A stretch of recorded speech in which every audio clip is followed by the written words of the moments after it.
Hello दोस्तों, स्वागत है आपका हमारे यूट्यूब चैनल याहू बाबा पे। ये हमारा मोंगोडीबी कोर्स से रिलेटेड 6 ट्यूटोरियल है और इस वीडियो कोर्स में आप सीखने वाले हैं मोंगोडीबी की डाटा टाइप्स के बारे में। देखिए, इससे पिछली 3 वीडियोस में हमने देखा कि मोंगोडीबी का डाटाबेस स्ट्रक्चर कैसा है। हमने उसमें सबसे पहले क्रिएट किया था डाटाबेस और उसके अंदर डाटा को सेव करने के लिए, मतलब कि पूरा ऑर्गेनाइज वे में सेव करने के लिए उसके अंदर कलेक्शंस नाम की फाइल्स बनाई थी। और कलेक्शन फाइल्स के अंदर ही होता है हमारा एक्चुअल डाटा, जिसको हम बोलते हैं डॉक्यूमेंट। तो ये सब हम अपनी पिछली 3 वीडियोस में देख चुके हैं। अब जो ये डॉक्यूमेंट्स होते हैं जिनके अंदर एक्चुअल डाटा होता है, ये भी बहुत अलग अलग तरीके का हम फॉर्मेट में सेव कर सकते हैं, क्योंकि यहाँ पर जो मोंगोडीबी है वो हमारे को बहुत सारी डाटा टाइप्स प्रोवाइड करता है।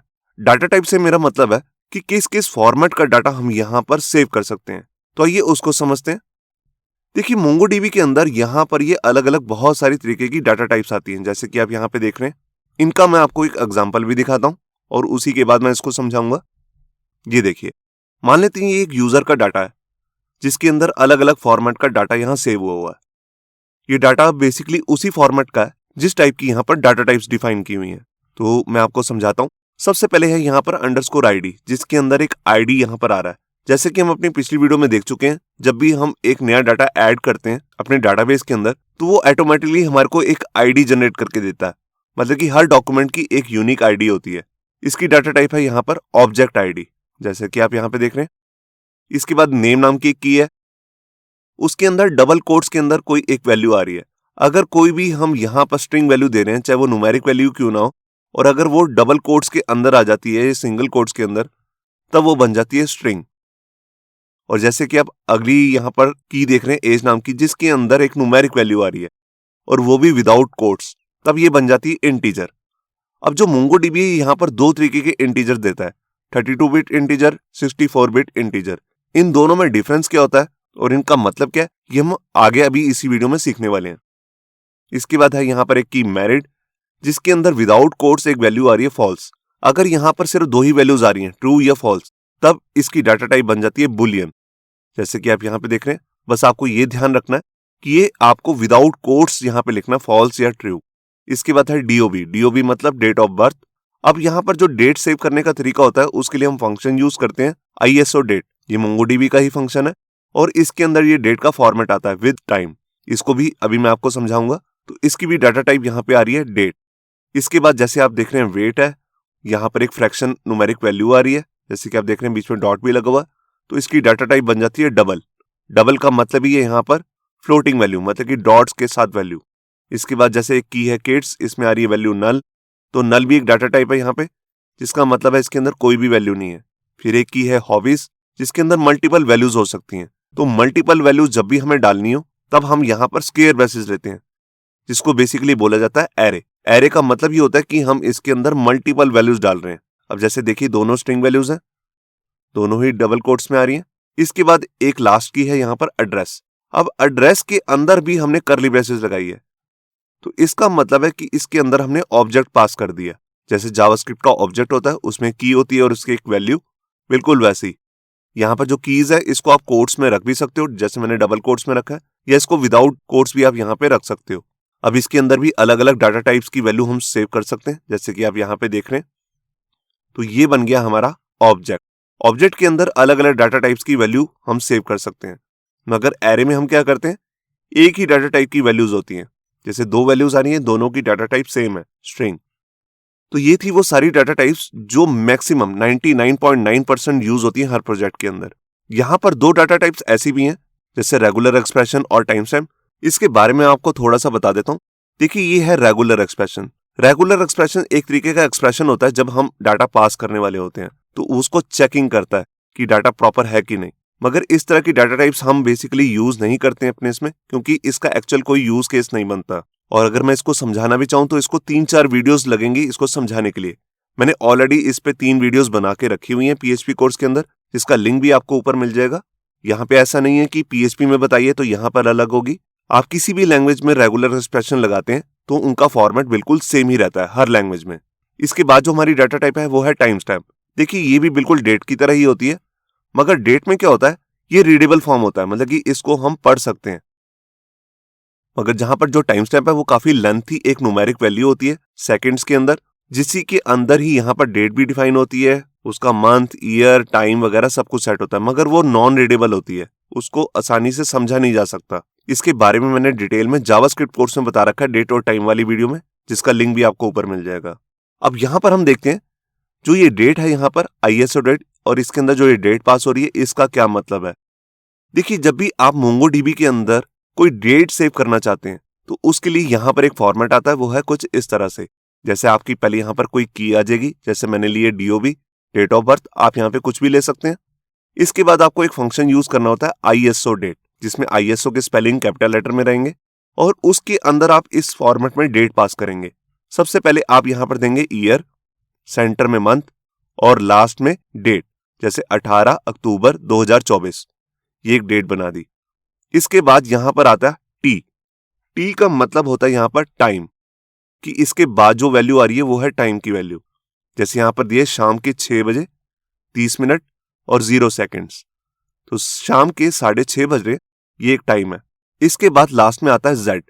अब जेड का यहां पे क्या मतलब है, एक तो इसका मतलब है कि यहां पर इसका एंड हो रहा है, दूसरा इसका मतलब होता है यहां पर UTC। देखिए, टाइम के वर्ल्ड में अलग अलग 3 तरीके के फॉर्मेट होते हैं। तो एक होता है फॉर्मेट UTC, जिसका फुल मीनिंग होता है कोऑर्डिनेट्स यूनिवर्सल टाइम। ये एक यूनिवर्सल टाइम है जो पूरे वर्ल्ड में फॉलो किया जाता है।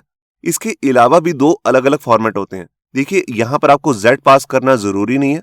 अगर आप यहां पर Z की जगह पे एडिशन में कोई एक टाइम सेट कर देते हैं कुछ इस तरह से, ये देखिए पहले से एक टाइम आ रहा था 6:30, उसमें 2 घंटे ऐड कर दिए प्लस 2 hours 0 सेकेंड। अगर आपने इसमें UTC में टाइम को ऐड किया तो ये बन जाता है हमारा सेंट्रल यूरोपियन टाइम, जो यूरोप में फॉलो किया जाता है, मतलब कि वो हमारे से 2 घंटे आगे होते हैं। और इसके बाद अगर मैं इसी वैल्यू को Z की जगह पे माइनस में वैल्यू सेट कर देता हूं कुछ इस तरह से, ये देखिए जैसे यहां पर -5 और कर दिए, ये अब हमसे टाइम पीछे चला गया, तो इस टाइम को बोला जाता है ईस्टर्न स्टैंडर्ड टाइम। मतलब कि ये सेंटर वाला जो टाइम है ये है UTC टाइम, और अगर इसमें से -5 और कर दिए या माइनस में कुछ भी ऑर्स किए तो वो सारे ऑर्स बन जाते हैं ईस्टर्न स्टैंडर्ड टाइम। और मान लेते हैं कि अगर हम यहां पर Z देते ही नहीं है या कोई भी इस तरह की वैल्यू सेट नहीं करते, सिर्फ ऐसे ही टाइम सेट कर देते हैं, तो ये बन जाता है लोकल टाइम जोन। मतलब कि जहां पर भी हमारा सर्वर रखा होगा वहीं का टाइम उठा लेगा। अगर वो इंडिया में रखा हुआ है तो इंडिया का टाइम उठा लेगा, अगर वो लंदन में रखा हुआ तो लंदन का टाइम उठा लेगा, अगर वो अमेरिका में किसी पार्ट में रखा हुआ तो वहां का पर्टिकुलर टाइम वो उठा लेगा। तो ये आपको बात का ध्यान रखना पड़ता है जब भी हम सॉफ्टवेयर्स बनाते हैं, आप किस क्लाइंट के लिए बना रहे हैं और वो किस कंट्री में बेस्ड है। मान लेते हैं वो जर्मनी में बेस्ड है और जो सॉफ्टवेयर है वो जर्मनी के ही टाइम पे चलना चाहिए, तो वहीं का आपको यूरोपियन टाइम सेट करना पड़ेगा। वो आपको उस कंट्री का टाइम जोन जो है गूगल पे मिल जाएगा। तो हमने यहाँ पर देखा कि हम ISO से डेट कैसे सेव कर सकते हैं। अब सिर्फ यही एक मेथड नहीं है, एक दूसरा मेथड भी होता है डेट को सेव करने का। उसके लिए यहाँ पर हम लिखते हैं न्यू डेट, और यहाँ पर बिल्कुल उसी फॉर्मेट में डेट सेव करेंगे जैसे हम ऊपर कर रहे थे। यहाँ पर भी Z की जगह पे भी हम एडिशन में कोई वैल्यू दे सकते हैं, सब्ट्रैक्शन में कोई वैल्यू दे सकते हैं, या Z को हटा भी सकते हैं। और अगर मैं यहाँ पर करंट डेट और टाइम सेव करना चाहता हूँ तो उसके लिए हम इसी फंक्शन का यूज करते हैं और उसको अंदर से खाली कर देते हैं कुछ इस तरह से।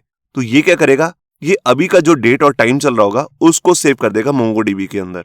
तो इस फंक्शन का भी हम काफी ज्यादा यूज करते हैं जब भी हम कोई एक नया रिकॉर्ड सेट कर रहे होते हैं। जैसे मान लीजिए शॉपिंग की साइट है, तो किसी यूजर ने कभी भी कोई शॉपिंग की है तो उसका एग्जैक्ट डेट और टाइम हमें सेव करना है कि कब की है। तो जब भी वो यहाँ पर हमारी वेबसाइट पे ऑर्डर करेगा तो उसी डेट और टाइम को हम वहां पर सेव करेंगे MongoDB के अंदर। तो उसके लिए हम इस फॉर्मेट का यूज करते हैं। तो ये था कंप्लीट डेट का डाटा टाइप, कि डेट का डाटा टाइप कैसे काम करता है।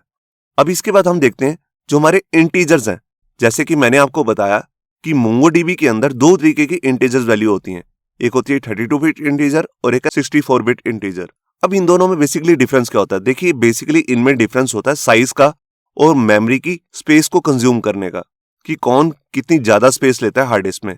तो सबसे पहले बात करते हैं 32 बिट की। देखिए, उसमें एक न्यूमेरिक की रेंज डिफाइन होती है, कि देख रहे हैं आप, ये एक रेंज है माइनस से लेकर प्लस में। ये लगभग है 214 करोड़ की कुछ वैल्यू, जैसे कि आप यहाँ देख रहे हैं माइनस से यहां तक। अगर आपकी वैल्यू यहीं तक आ रही है तो वो MongoDB ले लेगा 32 बिट की इंटीजर वैल्यू। और जहां पर बात करें 64 बिट इंटीजर की, ये काफी बड़ी वैल्यू स्टोर कर सकता है। ये देखिए, इस वैल्यू को काउंट भी नहीं किया जा सकता, काफी बड़ी वैल्यू है। अगर इस फॉर्मेट में आपकी कोई वैल्यू आ रही है इंटीजर वैल्यू, तब हम उसको कहते हैं 64 बिट इंटीजर वैल्यू। बेसिकली जब इन दोनों को सेव किया जाता है चाहे हम 32 बिट में करें या 64 बिट में, वहां पर हमें कुछ डिफाइन नहीं करना पड़ता कि 64 है 32। मोंगोडीबी ये अपने आप से ही काउंट कर लेता है कि वैल्यू अगर 214 करोड़ से नीचे नीचे वाली वैल्यू है तब ये 32 बिट बन जाएगी, और अगर उससे बड़ी है तो ये 64 बिट। अब इसके बाद बात करते हैं इनकी मेमोरी की एलोकेशन की। तो 32 बिट है वो एज कंपेयर टू 64 बिट कम जगह स्टोर करता है। यहां पर ये सिर्फ 4 बाइट की ही मेमोरी कंज्यूम करता है, और जहां पर बात करें 64 बिट की, ये 8 बाइट की ही मेमोरी कंज्यूम करता है। अगर आपकी वैल्यू यहीं तक है, जैसे यहां पर डिफाइन है या माइनस में यहां तक है, तो ये 4 बाइट की ही मेमोरी कंज्यूम करेगा। अगर इसमें एक वैल्यू बढ़ जाती है, जैसे 648 हो जाता है, जैसे एक वैल्यू बढ़ेगी ऑटोमेटिकली ये कन्वर्ट हो जाएगा 64 बिट में, और ये कंज्यूम करने लग जाएगा 8 बाइट की मेमोरी आपकी हार्ड डिस्क के अंदर। तो ये है इन दोनों का मेन डिफरेंस। तो अब शुरू करते हैं प्रैक्टिकल। तो वहां पर मैं आपको बताता हूं कि जितनी भी हमने डाटा टाइप्स अभी देखी हैं, इनको स्टोर कैसे किया जाता है मोंगोडीबी के अंदर। तो यहां पर देखिए मैंने विंडोज का कमांड प्रॉम्प्ट ओपन कर लिया। अब यहां पर सबसे पहले मेरे को अपना कनेक्शन बनाना है मोंगोडीबी के साथ। तो यहां मैं कमांड लिखता हूं मोंगोश, और ये मेरा कनेक्शन सक्सेसफुली एस्टेब्लिश हो चुका है। इस स्क्रीन को मैं क्लियर कर लेता हूं प्रेस करके कंट्रोल एल। अब यहां पर सबसे पहले मैं क्या करता हूं, मैं आपको डाटाबेसेस दिखाता हूं। तो उसकी कमांड है शो डीबीएस। अब यहां पर आप देख रहे हैं कि हमारे पास ये ऑलरेडी क्रिएटेड डाटाबेसेस के नेम आ रहे हैं। तो हम स्कूल में काम कर रहे हैं, पिछली 3 वीडियोस में हमने स्कूल में ही काम किया, तो इसी को मैं यूज करने वाला हूं। तो यहां पर मैं लिख लेता हूं यूज स्कूल। ये देखिए मैं स्विच हो चुका हूं, यहां क्लियर कर लेता हूं स्क्रीन को। अब इसके अंदर जितनी भी कलेक्शंस बनी हुई हैं वो मैं आपको एक बार दिखा देता हूं। तो इसकी कमांड है शो कलेक्शंस, और ये देखिए यहां पर सिर्फ एक ही कलेक्शन है स्टूडेंट नाम से, जो हमने पिछली वीडियो में क्रिएट की थी। इसको भी मैं एक बार आपको दिखा देता हूं। तो उसके लिए कमांड आती है db.students, और उसके बाद फाइंड नाम का फंक्शन। ये देखिए ये डाटा हमने इसमें इंसर्ट किया था, यूजर का नेम आ रहा है, एज आ रहा है, और उसकी क्लास आ रही है। अब इसके बाद मैं यहां पर जितनी भी डाटा टाइप्स हैं उन सबको स्टोर करके दिखाना चाहता हूं। तो उसके लिए मैं यहां पर एक नया कलेक्शन बना लेता हूं पर्सनल नाम से। इसको मैं क्लियर करता हूं, और यहां पर एक नई कलेक्शन बना रहा हूं। db डॉट मेथड का नाम है क्रिएट कलेक्शन, और ये देखिए यहां पर मैं पर्सनल नाम से एक कनेक्शन बना रहा हूं, जिसके अंदर मैं यूजर का सारा पर्सनल डाटा स्टोर करने वाला हूं। तो यहां पर मैंने एंटर प्रेस किया, और ये देखिए ये बन चुका है। मैं स्क्रीन को क्लियर करता हूं। अब यहां पर मैं एक नया डाटा डालता हूं। तो आपको मालूम है कि डाटा डालने के लिए हमारे पास कमांड आती है इंसर्ट वन या इंसर्ट मैनी। अभी मैं सिर्फ एक ही यूजर का डाटा डाल रहा हूं, तो यहां पर यूज करूंगा इंसर्ट वन, और वो जो पूरी कमांड लिखने वाला हूं इंसर्ट वन की, उसके लिए मैं यहां पर नोटपैड ओपन कर लेता हूं ताकि आपको समझना आसान हो जाए। ये देखिए अब हमारी कमांड का नाम है db.personal.insert1। मैं इसको थोड़ा जूम कर लेता हूं, और हमारे मेथड का नाम है insert1।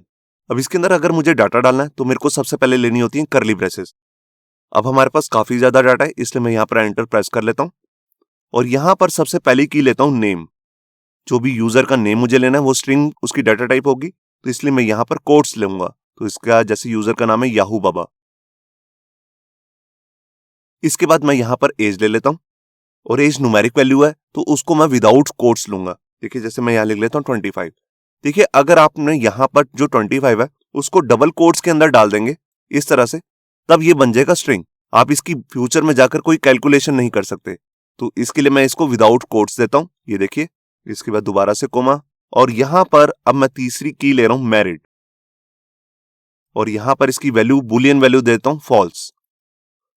देखिए जो ये वैल्यू है फॉल्स, यहां पर दो ही वैल्यूज आ सकती हैं, ट्रू या फॉल्स। अगर मैं इनको इन्वर्टेड कोट्स के अंदर डाल देता हूं तब ये बन जाएगा स्ट्रिंग, मगर अगर आप चाहते हैं बुलियन की तरह ही काम करे तो यहां पर आपको ट्रू और फॉल्स ही लेना है विदाउट डबल कोट्स। अब इसके बाद है यहां पर डीओबी। डीओबी मतलब डेट ऑफ बर्थ। अब जैसे मैंने आपको बताया कि इसके लिए दो फंक्शन आते हैं, या तो आता है आईएसओ डेट या फिर न्यू डेट। तो मैं यहां पर ले रहा हूं आईएसओ डेट। आईएसओ की स्पेलिंग जो है आपको कैपिटल लेटर में लिखने हैं। डेट के लिए जो डी है उसके लेटर भी आपको फर्स्ट जो लेटर है वो भी कैपिटल लेटर में लिखना है। ये देखिए अब यहां पर सबसे पहले आपको लेने होते हैं डबल कोट्स, और डबल कोट्स के अंदर सबसे पहले आपको देनी है डेट। अब डेट का जो फॉर्मेट है उसमें सबसे पहले आएगा ईयर, फिर उसके बाद मंथ, और उसके बाद यहां पर उसकी डेट। तो ये बनी डेट 25 अक्टूबर सन 2000। तो अभी ये मैं कोई भी रैंडम डेट डाल रहा हूं, ये मैच नहीं कर रही है एज के साथ, मगर मैं फिर भी डाल रहा हूं। इसके बाद मुझे टाइम डालना है, तो देखिए उसके बाद आपको यहाँ पे लेना टी। अगर आप कोई भी टाइम नहीं देना चाहते तब भी आपको ये टी लेना ही है, और उसमें सिर्फ ऐसे लिख सकते हैं 00 और के लिए, मिनट्स के लिए भी 00 और सेकंड्स के लिए भी 00। और अगर आप कोई टाइम सेट करना चाहते हैं उसके लिए यहाँ पर आप और चेंज कर सकते हैं। जैसे मान लेते हैं यहाँ पर मैंने 8 और ले लिया, तो 8 बजे ये टाइमिंग आ गई यहाँ पर। और इसके बाद यहाँ पर आप ले सकते हैं Z। इसको बेसिकली मैं कैपिटल लेटर में डाल देता हूँ। ये देखिए, अब Z का मतलब है यहाँ पर हम ये जो डेट का फॉर्मेट डाल रहे हैं और टाइम का, ये UTC फॉर्मेट है। यहाँ पर मैंने अभी आपको दिखाया, यहाँ पर हम एडिशन में भी कोई वैल्यू डाल सकते हैं या सब्ट्रैक्शन में भी, उससे टाइम जोन का फर्क पड़ जाएगा। अब इसके बाद आती है बात वेट की, कि यूजर का वेट कितना है। तो जैसे मैं यहाँ पर एक फ्रैक्शन वैल्यू डालना चाहता हूं, ये देखिए अब यहाँ पर वेट की जो डाटा टाइप बन चुकी है वो है यहाँ पर डबल, क्योंकि यहाँ पर हमने डॉट लिया, फिर एक की ले ली किड्स। अब इसमें मैं सिर्फ अगर किड्स की कोई वैल्यू है तो वो न्यूमेरिक वैल्यू डालना चाहता हूं, अगर कोई वैल्यू नहीं है तो यहाँ पर सिर्फ नल लिख देता हूं। इसका मतलब है कि यहाँ पर कोई भी वैल्यू नहीं है, कोई भी किड नहीं है। इसके बाद बात करते हैं हॉबीज की। ये हॉबीज नाम की एक की ले ली मैंने, और हॉबीज यूजर की अलग अलग हो सकती हैं और बहुत ज्यादा भी हो सकती हैं, कम भी हो सकती हैं। तो इसके लिए मुझे यहाँ पर लेना पड़ेगा एरे। एरे के लिए हम लेते हैं स्क्वायर ब्रेसेस, और यहाँ पर स्ट्रिंग वैल्यू देना चाहता हूं, तो जैसे एक ले लेते हैं म्यूजिक, एक मैंने यहाँ पर ले लिया स्पोर्ट्स। आप जितनी भी देना चाहें यहाँ पर वैल्यूज कोमा कोमा देके दे सकते हैं।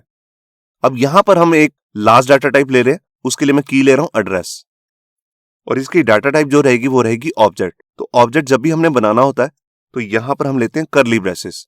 इसी का मतलब है कि एड्रेस की जो डाटा टाइप है वो है ऑब्जेक्ट। अब आप इसके अंदर जितनी मर्जी कीज लेना चाहें वो ले सकते हैं। जैसे कि मैं यहाँ पर सबसे पहले एक की ले रहा हूं स्ट्रीट, और यहाँ पर कुछ भी एक वैल्यू ले लेता हूं स्ट्रिंग में। ये जो मैं वैल्यूज ले रहा हूं ये आप कोट्स में भी ले सकते हैं या विदाउट कोट्स भी।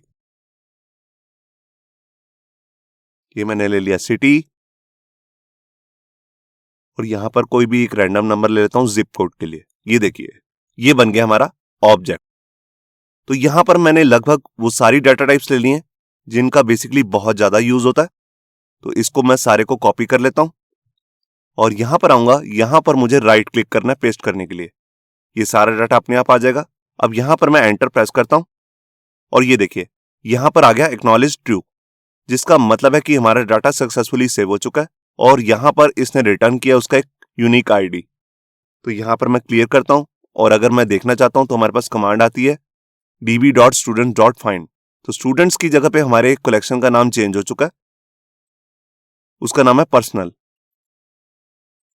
ये देखिए इसने हमारे को ये जेसन फॉर्मेट रिटर्न किया, जहां पर आप देख रहे हैं कि सारी डाटा टाइप्स यहां पे डिफाइन है। अब इसके बाद मैं आपको एक डाटा और डाल के दिखाता हूं, उससे पहले मैं स्क्रीन को क्लियर कर लेता हूं। अब मैं यही डाटा को जो मैंने पहले डाला था इसमें ही चेंज कर लेता हूं। यहां पर यूजर का नाम चेंज कर देता हूं,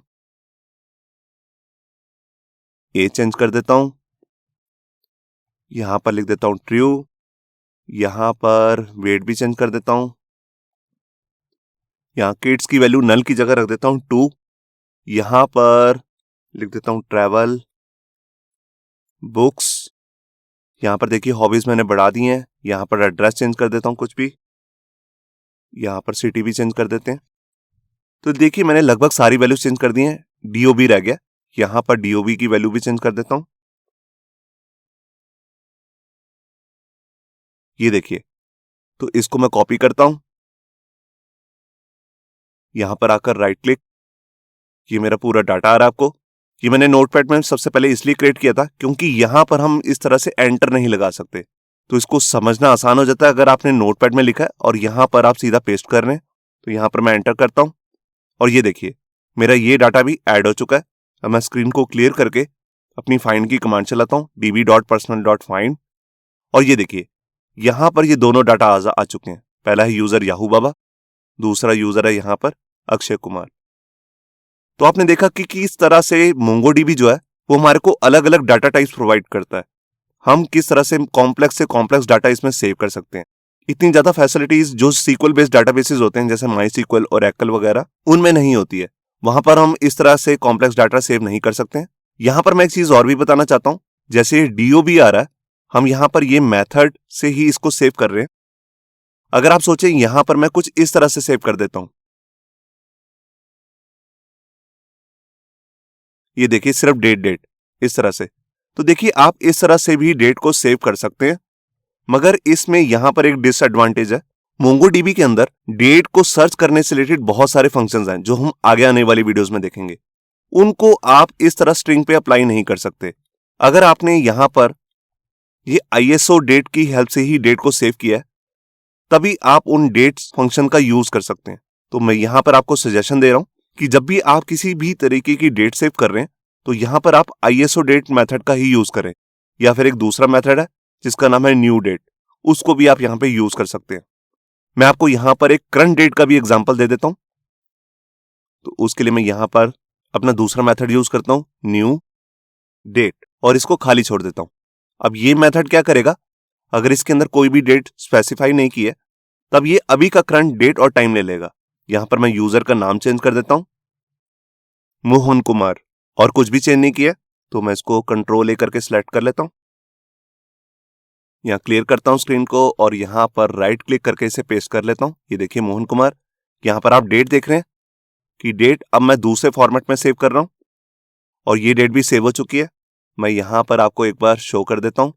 ये देखिए 3 डाटा यहां पर आ चुके होंगे। ये देखिए यहां पर देखिए आज की डेट आ रही है, आज है 20 अक्टूबर 2024। तो अभी का जो टाइम है वो भी आ रहा है यहां पर। तो आप देख रहे हैं कि इसने डेट और टाइम अभी का यहां से उठा लिया है। तो जब भी आपको करंट डेट और टाइम सेव करना हो तो उसके लिए आप इसी मेथड का यूज करेंगे। तो ये था हमारा इस वीडियो का ट्यूटोरियल। इससे नेक्स्ट वीडियो में मैं जितनी भी ये डाटा टाइप्स लिए हैं उनको वैलिडेट कैसे करते हैं वो सीखने वाले हैं। तो उस वीडियो को भी देखना मत भूलिए। होप सो आपको ये हमारा वीडियो ट्यूटोरियल अच्छा लगा होगा। अगर अच्छा लगा है तो वीडियो को प्लीज़ लाइक करना मत भूलिए। अगर आप ऐसे ही रेगुलर अपडेट चाहते हैं तो हमारे चैनल याहू बाबा को सब्सक्राइब करना मत भूलिए। Thank you.